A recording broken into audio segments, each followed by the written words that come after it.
Welcome to our channel. Today we how to register with Looker Studio for app KPI dashboards. Easy tutorial step by step clearly.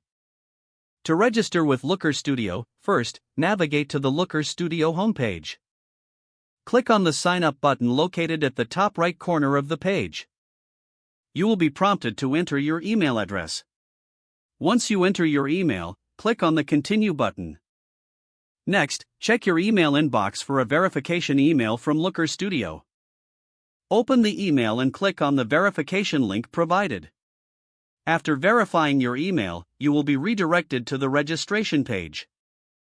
Here, fill in the required personal information, such as your name and company name.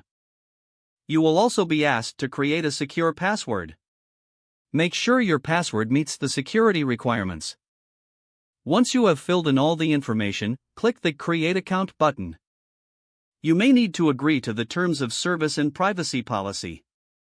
After your account is created, log in using your email and password. Once logged in, you will see an option to create a new project. Click on Create New Project to start working on your app KPI dashboards. Choose a template or start from scratch according to your preference. After selecting your template, proceed to connect your data sources. Look for the Add Data button to connect to your database or platform. Follow the prompts to set up your data connection properly. Once your data is connected, you can start customizing your dashboard.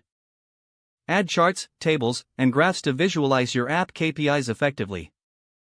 Utilize the editing tools to enhance the look and feel of your dashboard. Save your project frequently to avoid losing any changes.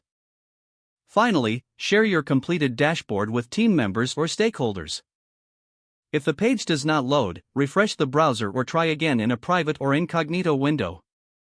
Make sure you are using the correct email address, then retype it carefully to avoid small typos.